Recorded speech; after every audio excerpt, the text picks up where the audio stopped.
نبی کا جیارہ ہوں جس کے لیے بڑے بڑے صحابہ نے قربانیاں پیش کر دی ہیں. ارے میرے سامنے میری ایک جان ہے. جیسے خبیب رضی اللہ عنہ سولی پر چڑھتے وقت اپنی جان دیتے ہوئے یوں کہہ رہے تھے کاش میرے پاس 1000 جانیں ہوتی اور میں ہر ایک جان کو اللہ کے نبی کے دین پر قربان کر دیتا. میں آج تمہارے سامنے کہتا ہوں یہ انگریز مجھے بار بار تنہائی میں سب کے سامنے قتل کرنا چاہے, پریشانیاں دینا چاہے, میں کبھی بھی اللہ کے دین کے خلاف ان کے موافق نہیں ہو سکتا ہوں. بسم اللہ الرحمن الرحیم. اب آئیے ہمارے اس پروگرام میں ایک اہم شخصیت جو آپ کی محبت میں آپ کے جلسے کی محبت میں جناب آج کے اس پروگرام کے روشن نوا آپ کے اس جامعہ کے روشن نوا باری عاقل صاحب کی دعوت پر قریب کے ہی اپنے گاؤں حسین آباد بھنڈارا جو فلم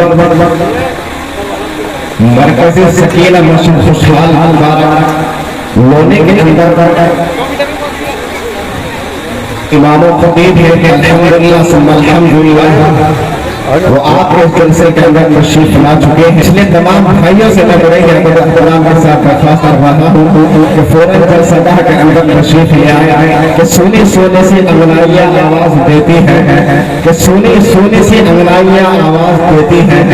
چلے آؤ تمہیں تنہائیاں آواز دیتی ہیں اور مجھے سمجھا نہیں ہوئی میرے خوددار کیسا ہوں سمندر کے جسے گہرائیاں آواز دیتی ہیں. عزیزان گرامی آج کا آپ کا جلسہ آج کی سجدی و سمجھتی ہوئی خوبصورت محفل یقیناً ایک تاریخی پروگرام ایک تاریخی جلسہ آپ کا ثابت ہوگا. شرط یہ ہے کہ آپ کو سامعین کی شکل میں جلسے کا تعاون کرنا پڑے گا. جہاں ہمارے علماء کرام باہر سے تشریف لا رہے ہیں تو آپ کا بھی فرض بنتا ہے کہ آپ کے اپنے کاموں کو تھوڑا سا آگے پیچھے کر کے اپنے اس محبوب ادارے کی محبت میں اس جلسے کا تعاون کریں اور ہمارے آنے والے مہمانان کرام کو سماعت کرے. آئیے اب اسی مہمانان کرام کی فہرست میں دستک دیتے ہیں جس کا ہمیں شدت سے انتظار تھا, جس دن کا ہمیں کافی دنوں سے انتظار تھا. اسی فہرست میں سے ایک نام آپ کے سامنے پیش کیا جاتا ہے جن کا بھی میں نے آپ کو بڑا تھا. میں بڑے احترام کے ساتھ درخواست کر رہا ہوں کہ آ جاؤ سرے محفل ہم دیدار کے شیدا ہیں. آ جاؤ سرے محفل ہم دیدار کے شیدا ہیں. ہم راہ خطابت کے رہوار کے شیدا ہیں. غفلت کی رداؤں کو طوفان بلاغت سے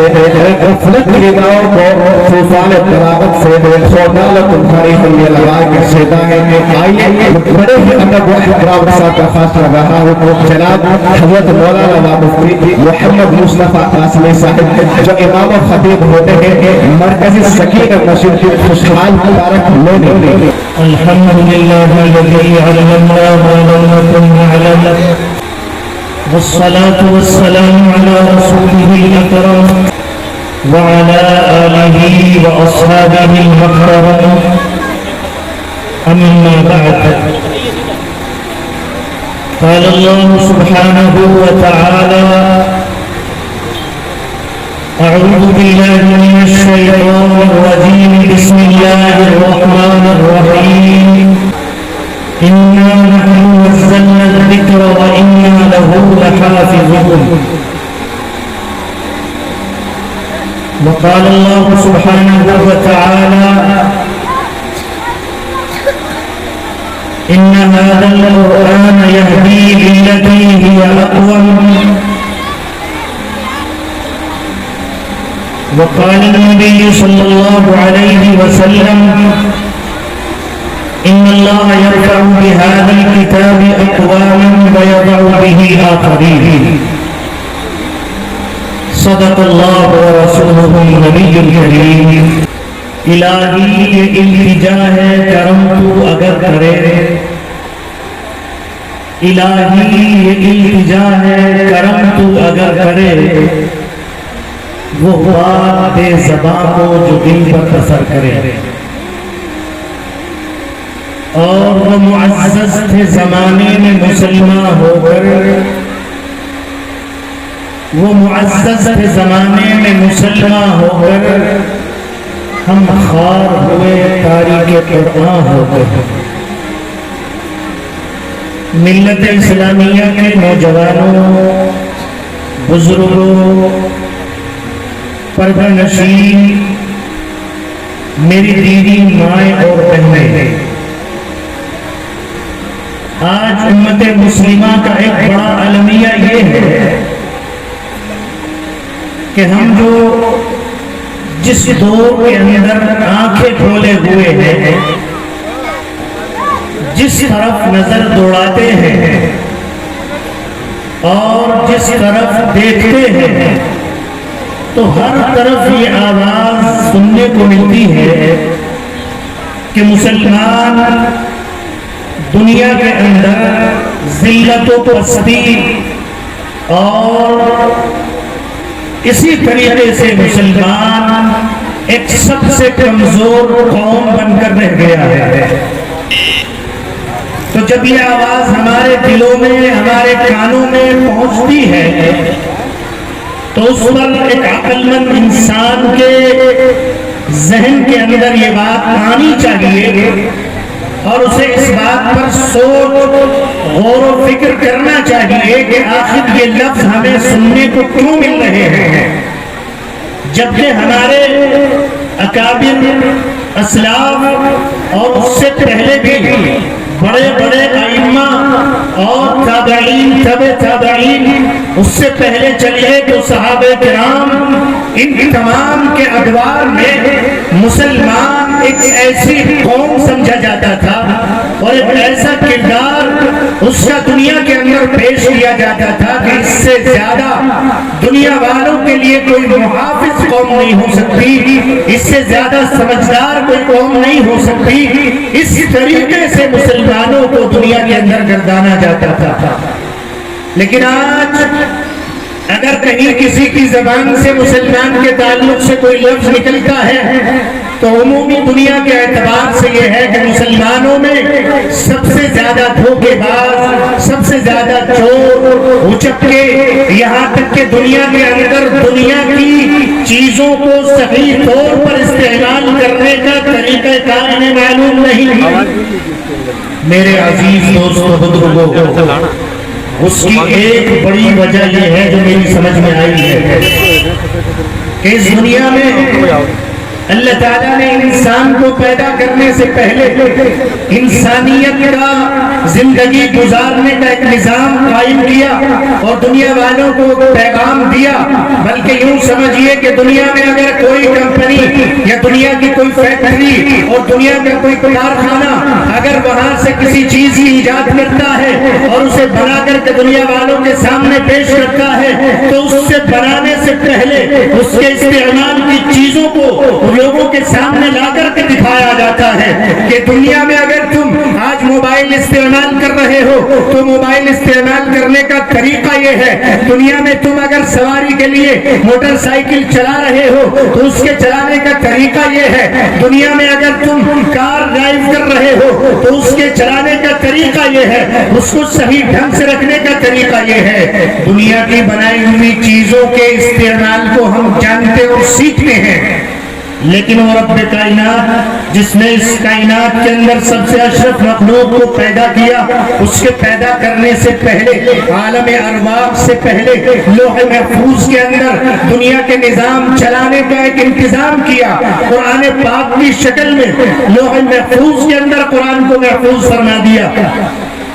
قرآن کریم کے تعلق سے دنیا میں بہت سی کتابیں دنیا میں قرآن سے پہلے نازل کی گئی، لیکن وہ کلام اللہ نہیں تھی، وہ کتاب اللہ ضرور تھی، اللہ کا کلام نہیں تھی۔ اللہ تبارک و تعالی نے انہیں موسیٰ علیہ السلام کو، عیسیٰ علیہ السلام کو، اس سے پہلے حضرت نوح علیہ السلام، ادریس علیہ السلام اور حضرت ابراہیم علیہ السلام، حتیٰ کہ سب سے پہلے نبی حضرت آدم علیہ السلام سے لے کر عیسیٰ علیہ السلام تک نبیوں کو عطا فرمائی ہے۔ ان کے اندر بھی انسانیت کو زندگی گزارنے کے طریقہ کار بتائے گئے ہیں۔ لیکن وہ ایک وقتی قانون تھے، وہ ایک وقتی ضابطہ تھے، وہ ایک وقتی رہنمائی تھے۔ اللہ رب العزت نے دنیا کے اندر قیامت تک بلکہ قیامت کے بعد بھی جس کتاب کو زندہ رکھا گیا، جس کتاب کے الفاظ اور معانی کو باقی رکھا گیا، وہ کتاب قرآن پاک آخر میں سب سے آخری نبی حضرت محمد صلی اللہ علیہ وسلم کو عطا فرمائی گئی ہے۔ اللہ تعالیٰ نے ہم سب کی ہدایت کے لیے، ہم سب کی رہنمائی کے لیے قرآن پاک نازل فرمایا، اور قرآن اس بات کا خود اعلان کرتا ہے کہ قرآن پاک انسانوں کی ہدایت کے لیے نازل کیا گیا ہے۔ میرے عزیز دوستو بزرگوں، جن لوگوں نے اسے ہدایت سمجھا، ہدایت کا پیغام سمجھا، اپنے لیے رہنمائی کا ذریعہ اور طریقہ سمجھا،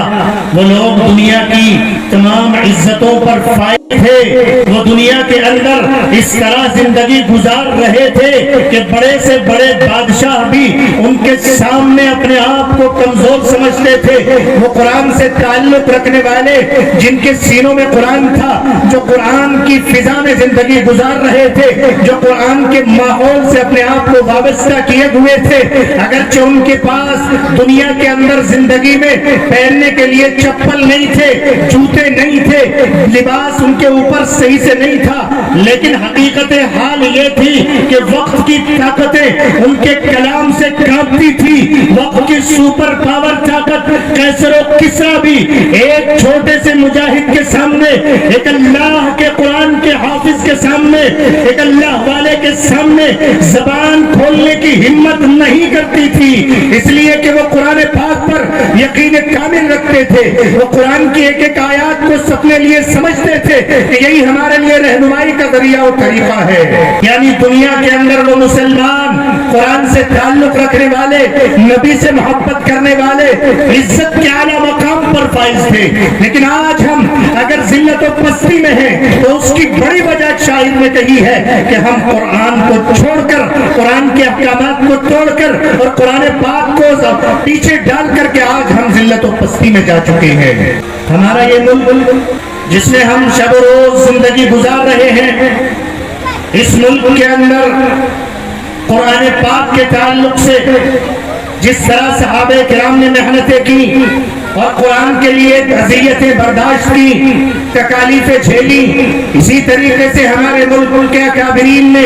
ہمارے ملک کے بزرگوں نے اور ہمارے علماء کرام نے، خاص طور پر علماء دیوبند نے اس ملک کے اندر قرآن کے مکاتب اور قرآن کے مدارس، قرآن کے مراکز قائم کرنے کے لیے بڑی جدوجہد کی ہے۔ آج ہمارے گاؤں کے اندر، ہمارے ہر ایک علاقے کے اندر جگہ جگہ یہ چھوٹے چھوٹے مکاتب، یہ چھوٹے چھوٹے مدارس جو ہمیں ہر جگہ پڑھنے کے لیے، اپنے بچوں کو پڑھانے کے لیے مل رہے ہیں، یہ ہمارے اکابرین کی محنتوں کا ثمرہ ہے۔ آپ اس وقت ہندوستان کی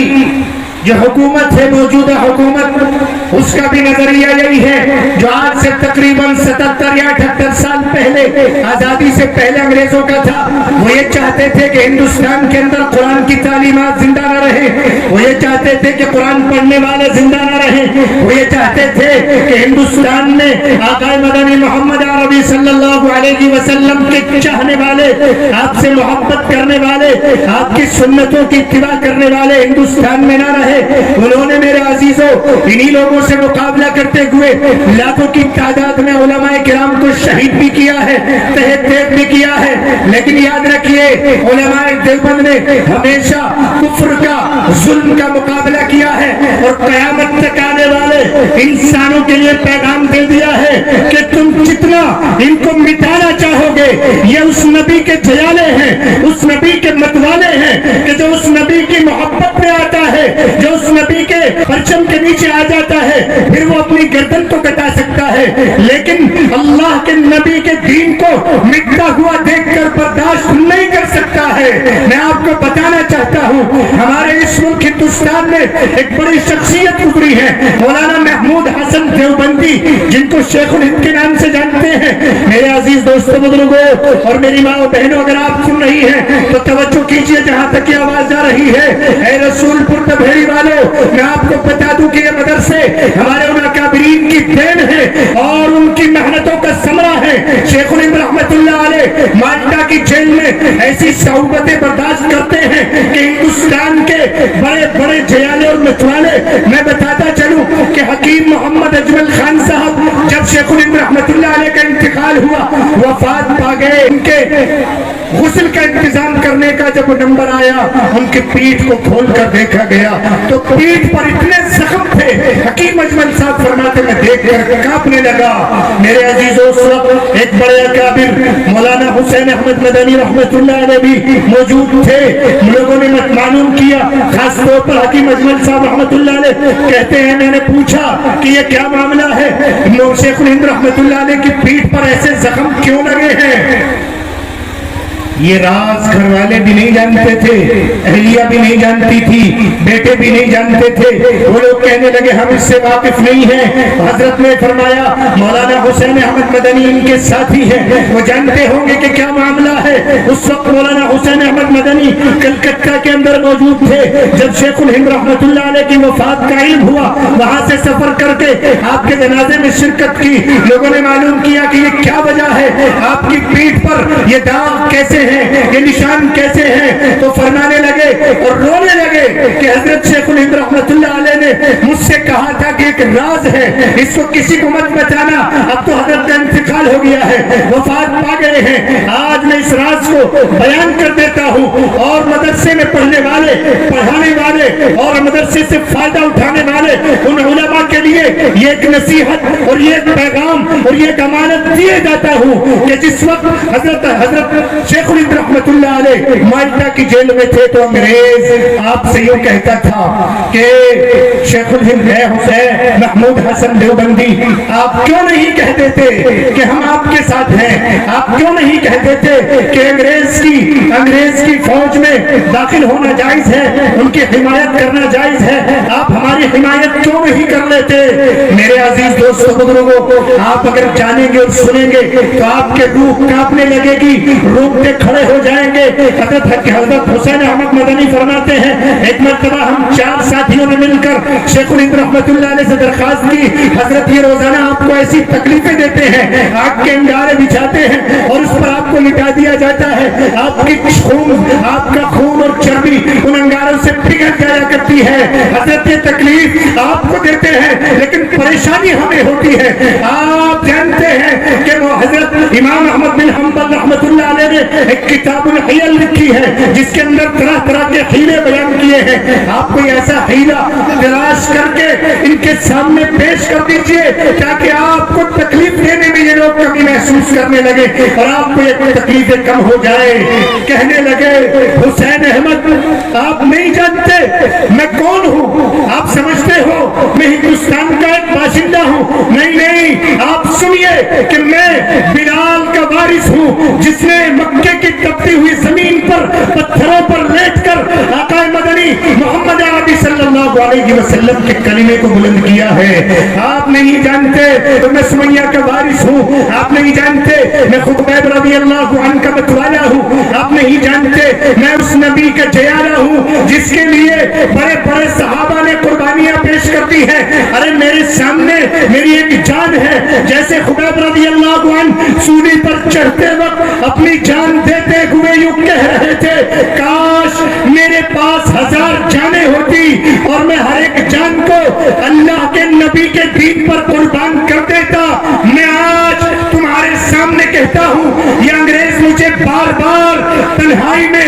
سب کے سامنے قتل کرنا چاہے، پریشانیاں دینا چاہے، میں کبھی بھی اللہ کے دین کے خلاف ان کے موافق نہیں ہو سکتا ہوں. آپ کیا سمجھتے ہیں میں محمد عربی صلی اللہ علیہ وسلم کو امتی ہوں، آپ سے محبت کرتا ہوں. میرے عزیزوں دوستوں بزرگوں، مالٹا کی جیل سے جب حضرت محمود حسن دیوبندی رحمت اللہ علیہ واپس تشریف لائے، ایک روز عشاء کی نماز کے بعد میں آپ کو بتا دوں کہ یہ مشن مدرسہ والا، یہ مکتب والا کہاں سے شروع ہوا؟ ہمارے ملک کے حالانکہ اس سے پہلے بھی مدارس دارالعلوم کی شکل میں، منبع العلوم کی شکل میں اور اسی طریقے سے دیگر ہندوستان کے بڑے بڑے شہروں کے اندر موجود تھے. ہندوستان کی عوام جہالت کی طرف زندگی گزار رہی تھی اور ایک بڑی تعداد جو جنگ آزادی میں شہید ہو گئی تھی علماء کرام کی. اس لیے محسوس کیا کہ اگر یہ حال رہا اور امت اسی حال میں زندگی گزارتی رہی تو پھر پیارے دوستو بزرگوں، ہندوستان میں لوگ مرتد ہوتے چلے جائیں گے. حضرت محمود حسن دیوبندی رحمت اللہ علیہ فرماتے ایک مرتبہ یہ عشاء کی نماز کے بعد شیخ الہند رحمت اللہ علیہ بیٹھے اور علماء کرام کو جمع فرمایا اور یوں کہنے لگے، میں نے مالٹا کی جیل میں رہتے ہوئے پوری جیل کے اندر اپنی زندگی میں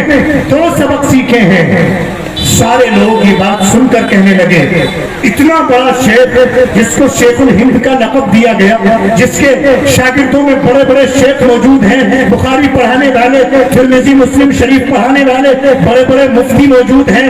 وہ شیخ الہند رحمت اللہ علیہ یوں فرما رہے ہیں کہ مالٹا کی جیل میں رہ کر میں نے 2 سبق سیکھے ہیں. سارے لوگ کہنے لگے آخر وہ 2 سبق کیا تھے؟ سب کے ذہنوں میں بات آئی وہ 2 سبق کون سے تھے؟ شیخ الہند رحمت اللہ علیہ نے فرمایا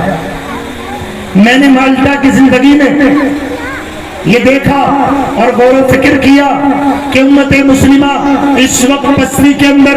زوال میں ہے، اس وقت دنیا کے اندر بے عزتی کی طرف جا رہی ہے. اس کا مقصد کیا ہے؟ تو حضرت فرماتے میں نے دیکھا کہ یہ سب لوگ قرآن سے محروم ہیں، ان کے پاس قرآنی تعلیمات موجود نہیں ہیں، ان کے پاس قرآنی علوم نہیں ہے. اس لیے میں نے یہ طے کیا کہ یہاں سے نکلنے کے بعد ہر ایک علاقے کے اندر خود جا کر کے قرآن تعلیمات کو لفظاً اور معنن زندہ کیا جائے گا. قرآنی تعلیمات کو لفظاً زندہ کرنے کے لیے مدارس قائم کروں گا اور معنن اس کو زندہ کرنے کے لیے خود تفسیریں مسجدوں کے اندر قائم کی، عمومی درس شروع کیے. حضرت شیخ الہند رحمت اللہ علیہ فرماتے ہیں ایک سبق تو یہ سیکھ کر آیا کہ قرآن کی خدمت کروں گا. دوسرا سبق یہ تھا کہ میں نے دیکھا کہ امت کا آپسی اختلاف امت کو پستی کے اندر لے جا رہا ہے. اس لیے میں نے یہ طے کیا کہ امت مسلمہ کے اندر آپ صلی اللہ علیہ وسلم کے اخلاق کی تعلیمات کو عام کروں گا، آپ صلی اللہ علیہ وسلم کی تعلیمات سے بھائی قائم کروں گا. یہ 2 سبق تھے جو شیخ الہند رحمت اللہ علیہ نے مالٹا کی جیل سے نکلنے کے بعد امت مسلمہ کے ایک ایک فرد کو امانتاً عطا فرمائے تھے. آج ہم سب کو چاہیے، خاص طور پر رسول پور دبیڑی والوں کو چاہیے کہ امت مسلمہ کے ایک جیال ایک متوالے جس کو شیخ الہند رحمت اللہ علیہ کے نام سے پکارا گیا، اس نے ہم سب کو بھی امانت کے طور پر یہ 2 باتیں ارشاد فرمائی ہیں. اس لیے ہم سب بھی عہد کریں کہ انشاءاللہ حضرت کی اس بات پر لبیک کہتے ہوئے اور مزید برآں میں آپ کو تفصیل میں بتاتا چلوں، ہمارے حضرت علامہ رفیق احمد صاحب نے گھر گھر اور در در جا کر لوگوں کو سمجھا کر مدرسے قائم کرنے کا ایک نظام قائم کیا، جس کی شکل میں آج قرآن پاک کے یہ مدارس دنیا کے اندر موجود ہیں. امت کا ہر ایک طبقہ مدرسوں سے محبت کرتا ہے. میرے عزیز دوستوں بزرگوں، میں چاہتا یہ ہوں کہ امت مسلمہ کا ہر فرد مدرسے سے جڑ کر کے مدرسے والی زندگی گزارنے والا بن جائے. اگر میں اس کی تفصیل میں جاؤں کہ مدرسہ کیا ہے، ایک لمبا وقت چاہیے. اور یہ مدرسہ صرف دنیا میں نہیں بلکہ یہ مدرسہ قائم ہو گیا تھا اس وقت جبکہ دنیا میں انسانیت کا وجود نہیں تھا. آپ یوں سمجھتے ہیں کہ یہ مدرسہ صرف قرآن پڑھنے پڑھانے اور قرآن کے الفاظ سمجھنے سمجھانے کی ایک جگہ ہے. نہیں، اس دنیا کا نظام باقی رکھنے کے لیے، اس دنیا کے نظام کو قائم کرنے کے لیے، اس دنیا کے اندر نسل انسانیت کو باقی رکھنے کے لیے، بلکہ یوں کہیے کہ رات کو آپ اپنے گھروں میں آرام سے سوتے ہیں، سکون اور اطمینان کی نیند لے رہے ہیں، تو یہ بھی مدرسے کی دین ہے. اگر آپ دنیا میں ایک جگہ سے دوسری جگہ اطمینان کے ساتھ سفر کر رہے ہیں تو یہ بھی مدارس اسلامیہ کی دین ہے. کیوں؟ اس لیے کہ دنیا میں مدرسہ جب قائم تھا، دنیا میں امن تھا، مدرسہ قائم ہے، دنیا میں دنیا کا نظام قائم ہے، مدرسہ قائم نہیں رہے گا، دنیا کا نظام قائم نہیں رہے گا، اس لیے کہ اللہ نے قرآن پاک کے اندر یہ اعلان کیا اِنَّا نَحْنُ نَزَّلْنَا الذِّكْرَ وَإِنَّا لَهُ لَحَافِظُونَ۔ اس سے پہلے قرآن سے پہلے بہت سی کتابیں آئی، بہت سے کلام نازل ہوئے، کسی کے لیے نہیں کہا گیا کہ ہم اس کی حفاظت کریں گے، دنیا والوں کو ذمہ داری دے دی گئی کہ تم اس کی حفاظت کرو، اس کی تبلیغ کرو، اس کی دنیا کے اندر ترویج کرو، لیکن دنیا میں آنے سے پہلے اور دنیا میں قرآن کو نازل کرنے سے پہلے اللہ نے پہلا مدرسہ قائم کیا۔ اگر آپ کا علم نہ ہو تو توجہ کیجئے، میں بتا دیتا ہوں، جس وقت اللہ تبارک و تعالی نے حضرت آدم علیہ السلام کو پیدا کرنے کا ارادہ کیا اور فرشتوں سے یوں فرمایا کہ میں دنیا میں خلیفہ بنانا چاہتا ہوں، تمہاری کیا رائے ہے؟ تو انہوں نے انسان کی فطرت، انسان کی عادت، انسان کی اخلاقیات کو دیکھ کر کے یوں کہا اس کے اندر تو یہ مادہ بھی موجود ہے کہ یہ دنیا میں جا کر خوریزی کرے گا اور فتنہ فساد پھیلائے گا، اگر آپ کا ارادہ اسے پیدا کرنے کے بعد اپنی عبادت کرانے کا ہے تو ہم اس عبادت کے لیے پہلے سے موجود ہیں۔ اللہ تبارک و تعالی نے انسانیت کو ایک اعزاز عطا فرمانے کے لیے اور یہ بتانے کے لیے کہ مدرسے سے دنیا والوں کو عزت ملتی ہے، مدرسے میں پڑھنے والوں کو دنیا میں عزت ملتی چلی جائے گی، اللہ نے فرشتوں کے سامنے آدم علیہ السلام کو باعزت بنانے کے لیے سب سے پہلا سبق سکھایا، وَعَلَّمَ آدَمَ الْأَسْمَاءَ كُلَّهَا۔ وہاں سے مدرسہ، اللہ معلم ہے، آدم علیہ السلام اس کے متعلم ہے، اللہ تبارک و تعالیٰ نے سب سے پہلے مدرسہ قائم کر دیا، اللہ تعالیٰ نے آدم علیہ السلام کو دنیا کی تمام چیزوں کے نام سکھا کر اور پھر فرشتوں کے سامنے پیش کیا، اور اللہ تبارک و تعالیٰ نے فرشتوں سے معلوم کیا اس چیز کا نام بتاؤ یہ کیا ہے، وہ نا علم تھے، نا بلد تھے، جانتے نہیں تھے، کہنے لگے ہم نہیں جانتے، اللہ تبارک و تعالیٰ نے آدم علیہ السلام کو عزت دینا تھا تو آدم علیہ السلام کو پیش کیا چونکہ پہلے سبق پڑھا چکے تھے، اس لیے آدم علیہ السلام سے جب معلوم کیا تو حضرت آدم علیہ السلام فوراً بتانے لگے اس چیز کا نام یہ ہے، فلاں ہے، یہ ہے، یہ ہے۔ معلوم یہ ہوا کہ جس دن سے انسانیت شروع ہوئی اسی دن سے مدرسہ قائم ہے۔ نبیوں نے، اللہ کے نبی محمد صلی اللہ علیہ وسلم نے مدرسے کی بنیاد رکھ دی مسجد نبوی میں، اور وہاں سے لے کر ساری دنیا کے اندر مدارس اسلامیہ قائم ہوتے چلے گئے، اور میں سمجھتا ہوں کہ انشاءاللہ دنیا کے اندر یہ مدرسوں کا نظام ایسے ہی قائم رہے گا۔ دنیا میں مدرسوں کو ختم کرنے والے ختم ہو گئے اور انشاءاللہ ختم ہو جائیں گے، دنیا میں ان کی طرف کڑی نظر اٹھانے والے دنیا میں موجود نہیں رہیں گے، انشاءاللہ اللہ تبارک و تعالیٰ ان کا خود انتظام فرما دیں گے۔ بس ایک درخواست یہ ہے، آپ حضرات مدارس اسلامیہ کا حق ادا کیجئے۔ مدارس اسلامیہ قرآنی ادارے ہیں، قرآنی ادارے سب سے محترم اور معزز ہیں۔ آج دنیا میں یونیورسٹی میں پڑھانے والا یا پڑھنے والا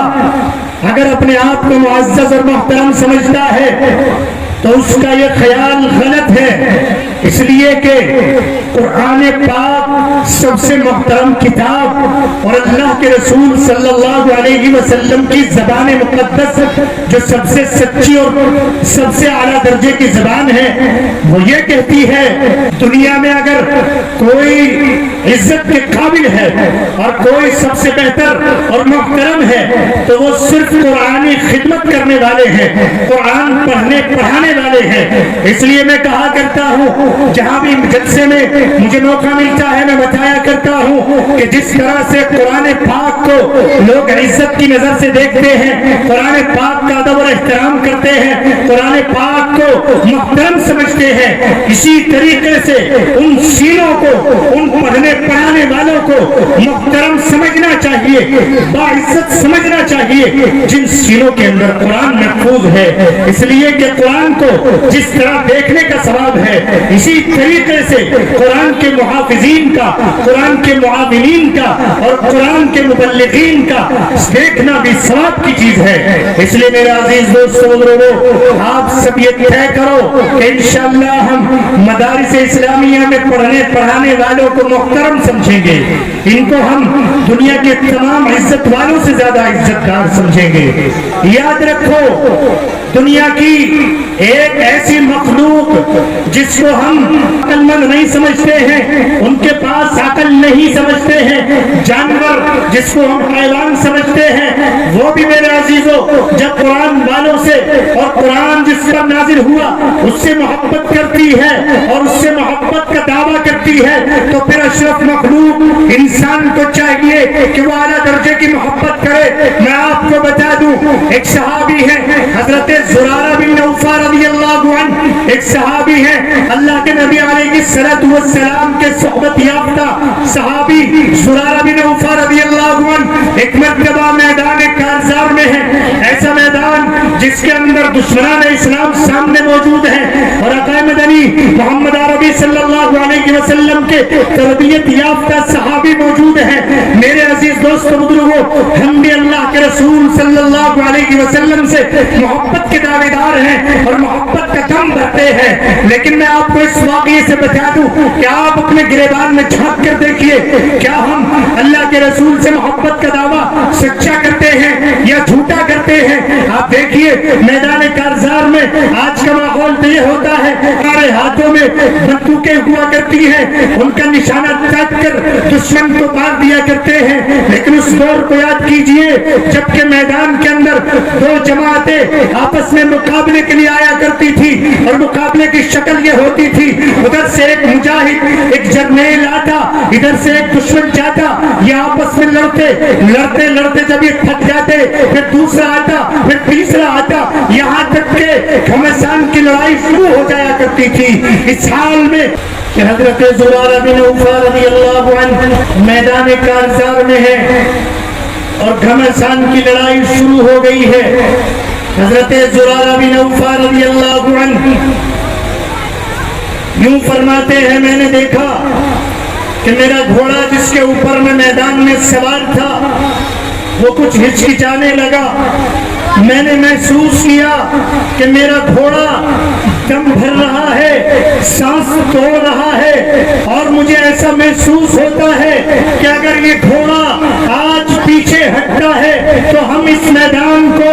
ہار جائیں گے، ہم جیت نہیں پائیں گے۔ میرے عزیزوں اور مسلمانوں، حضرت زرارہ بن نوفل رضی اللہ عنہ فرماتے میں نے اپنے گھوڑے کو اس طرح سے آگے کے حصے پر ایک ہاتھ مار کر یوں کہا کہ اے میرے گھوڑے، اگر تو آج میدان سے پیچھے ہٹتا ہے تو میں کل اللہ کے نبی صلی اللہ علیہ وسلم سے میدان قیامت میں تیری شکایت کروں گا کہ زرارہ اللہ کے نبی کے دین پر قتل ہونا چاہتا تھا لیکن میرا گھوڑا آگے بڑھنے سے پیچھے ہٹ رہا تھا۔ میرے دوست بزرگوں، جیسے ہی حضرت زرارہ بن نوفل رضی اللہ عنہ نے اپنے گھوڑے سے یوں کہا تو گھوڑے نے اپنے انداز میں ایک ہنہناہٹ لی اور یوں کہا اپنے انداز میں،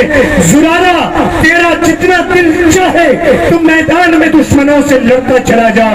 یہ جانتا ہوں کہ سامنے سے تلواریں آ رہی ہیں، خون کے فوارے چھوٹ رہے ہیں اور مجھے معلوم ہے میری گردن پر خون کا فوارہ نکلنے والا ہے، لیکن زرارہ آج تیرے ہاتھوں میں اور تیری تلوار میں جتنی طاقت ہے تو اس تلوار سے دشمنان اسلام کو تہہ تیز کرتا چلا جا۔ حضرت زرارہ بن نوفل رضی اللہ عنہ کہتے ہیں میں نے کوشش کی اور میں مقابلہ کرتا رہا حتیٰ کہ اللہ تبارک و تعالیٰ نے فتح مسلمانوں کو عطا فرما دی۔ میرے عزیزوں میں کہنا چاہتا ہوں، ایک گھوڑے کو جب اللہ کے رسول کا حوالہ دیا گیا جس کو ہم سمجھتے ہیں کہ یہ عقل نہیں رکھتا، جس کو ہم سمجھتے ہیں وہ حیوان ہے، بول نہیں سکتا، یاد رکھو قرآن پاک اس کی کتابوں کی قسم کھاتا ہے اور قرآن یوں بیان فرماتا ہے دنیا میں اگر کوئی وفادار جانور ہے تو وہ صرف گھوڑا ہے جس کو معلوم ہے کہ سامنے سے دشمن مقابلہ کر رہے ہیں، اس کے بعد بھی وہ اپنی وفاداری کا ثبوت پیش کرتا چلا جاتا ہے۔ ارے ایک مسلمان جس کے سامنے اللہ کے رسول کا حوالہ نہیں دیا گیا بلکہ اسے پورا اختیار ہے کہ تو اللہ کے رسول کی سنتوں پر عمل کر سکتا ہے، اس کے باوجود بھی وہ اللہ کے رسول کی سنتوں کا جنازہ نکال رہا ہے، بلکہ یوں کہیے کہ اگر سنتیں ٹوٹ رہی ہیں، سنتیں چھوٹ رہی ہیں تو یہ خوشی کے ساتھ تمغے بجا رہا ہے، ڈھول تاشوں میں شریک ہے، اس کی پیشانی پر بل نہیں پڑتا اور اسے کوئی فرق نہیں پڑتا کہ وہ آقائے مدنی جس نے ان سنتوں کو زندہ کرنے کے لیے، اس دین کو زندہ کرنے کے لیے، اس قرآن کو ہم تک پہنچانے کے لیے اپنی تین بیٹیوں کا طلاق سنا، جس نے میدان کے اندر اپنے دندان مبارک شہید کرا لیے، جس نے اپنی زندگی میں اپنے آپ پر مصیبتیں برداشت کی، وہ کل قیامت میں بھی اس امت کے لیے رحمت کی دعائیں کرتا رہا، وہ امت آج اس نبی کے نام پر کس طرح کا مذاق کر رہی ہے۔ پیارے دوستو، اگر اللہ کے رسول محمد صلی اللہ علیہ وسلم کی دعا نہ ہوتی اس امت پر عمومی طور پر عذاب نازل ہو چکا تھا۔ اس لیے آپ حضرات طے کیجئے کہ انشاءاللہ ہم ان مدرسوں سے بھی محبت کریں گے، مدرسے والوں سے بھی محبت کریں گے اور نبی اکرم صلی اللہ علیہ وسلم کے دین سے محبت کریں گے، اس لیے کہ دین ہی ہماری زندگی کا اثر ثمرہ ہے۔ یہ اگر باقی ہے تو ہم سب باقی ہیں، اور اگر یہ باقی نہ رہا تو ہم سب بھی باقی نہ رہیں گے۔ دعا کیجیے اللہ تبارک و تعالی مجھے بھی آپ کو بھی ان باتوں پر عمل کی توفیق عطا فرمائے۔ آمین وآخر دعوانا الحمدللہ رب العالمین۔ الحمدللہ رب العالمین والصلاة والسلام علی رسولہ محمد۔ اللهم لك الحمد حتى ترضى ولك الشكر كله، اللهم إن نواسينا وجوارحنا بيدك لم تملكنا بها فافعل أنت ولينا واهد بنا إلى سواء الصراط۔ يا الله يا رحمن يا رحيم يا كريم، اے اللہ تو ہم سب کی خطاؤں کو معاف فرما، یا اللہ ہم سب کی غلطیوں کو معاف فرما۔ مولا کریم یہاں جو مدرسے میں بچے پڑھ رہے ہیں ان کے پڑھنے کو، یہاں جو پڑھا رہے ہیں ان کے پڑھانے کو قبول فرما۔ اے اللہ اس مدرسے سے محبت کرنے والوں کی تمام حاجتوں کو، ضرورتوں کو پورا فرما۔ خاص طور پر مولا کریم جو مدرسوں سے محبت کرتے ہیں اور تیرے دین سے محبت کرتے ہیں، تیرے قرآن سے محبت کرتے ہیں، اس کے لیے جو بھی قربانیاں دیتے ہیں، اے اللہ تو ان کی زندگی رات چھوڑ، اے اللہ زندگی میں اعمال میں ترقی نصیب فرما۔ مولا کریم جو پریشان حال ہیں ان کی پریشانیوں کو دور فرما۔ اے اللہ اپنے فضل و کرم سے ہم نے جو مانگا ہے وہ بھی عطا فرما، اور جو مانگنے سے رہ گیا ہے ہمارے حق میں بہتر اللہ اس کو بھی عطا فرما۔ جن حضرات نے ہم سے دعاؤں کے لیے کہا ہے یا لکھا ہے یا کسی طرح پریشان کیا ہے، اے اللہ سب کی جائز تمناؤں کو پورا فرما۔ حضور اکرم صلی اللہ علیہ وسلم نے جتنی خیر کی دعائیں کی ہم سب نے ہم سب کو حصہ نصیب فرما۔ جن شرور و فتن سے پناہ چاہیے اللہ ہماری اور ساری امت مسلمہ کی حفاظت فرما۔ ربنا تقبل منا انك انت السميع العليم وتب علينا انك انت التواب الرحيم، وصلى الله تعالى على خير خلقه محمد وعلى اله وصحبه اجمعين برحمتك يا ارحم الراحمين۔